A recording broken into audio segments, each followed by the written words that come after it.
کچھوا اور خرگوش کچھوا اور خرگوش دونوں بہت زیادہ جگری دوست تھے اور تمام خرگوش ان کی دوستی کو خوب پہچانتے تھے۔ دونوں کا جب دل چاہتا موج مستی کرنے نکل جاتے۔ ایک دفعہ کا ذکر ہے، پیارے خرگوش دیکھو، میں تمہارے چکر میں باتیں کرتا کرتا اتنی آگے آ گیا۔ چلو اب تم جلدی سے یہاں سے گاجر نکال لو، اور اب مجھے واپس بھی جانا ہے، شام ہونے والی ہے۔ ارے تم تو ایسے کہہ رہے ہو میاں کچھوے کہ شام نہیں، تمہیں وہاں جاتے جاتے اگلی صبح ہو جائے گی۔ خرگوش نے اس کو ریس کی آفر دے ڈالی۔ دونوں میں بہت زیادہ ٹھن گئی تھی۔ اب بھی سوچ لو میاں کچھوے، ایسا نہ ہو کہ تم مجھ سے ہار جاؤ۔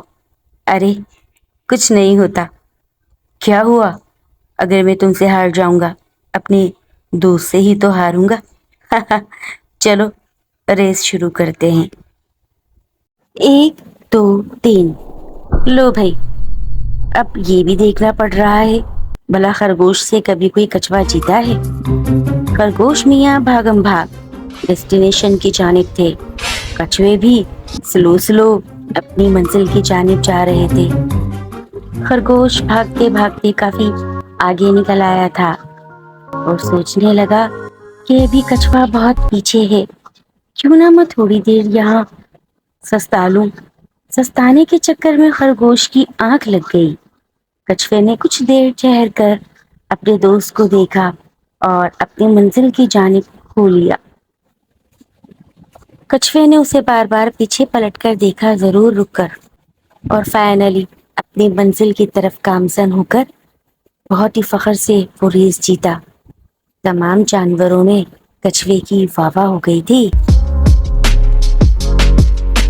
سب سے مزے کی بات، جب کچھوا ریس جیت چکا، اس کے بعد خرگوش کو ہوش آیا اور تب وہ بھاگم بھاگ اپنی جگہ پر پہنچا اور سوائے پچھتاوے کے اس کے پاس کچھ نہ تھا۔ میں نے اپنے دوست کا مذاق اڑایا اور بعد میں میرا ہی مذاق اڑ گیا۔ میں آئندہ کبھی بھی اب کوئی ایسی حرکت نہیں کروں گا۔ بھلے میں سست ہوں، کاہل ہوں اور دھیمے دھیمے چلتا ہوں، کچھ بھی ہوں، مغرور نہیں ہوں۔ دا کڈز اسٹوری ورلڈ کو لائک کریں اور کمنٹ کریں، اسے شیئر کریں۔ شکریہ۔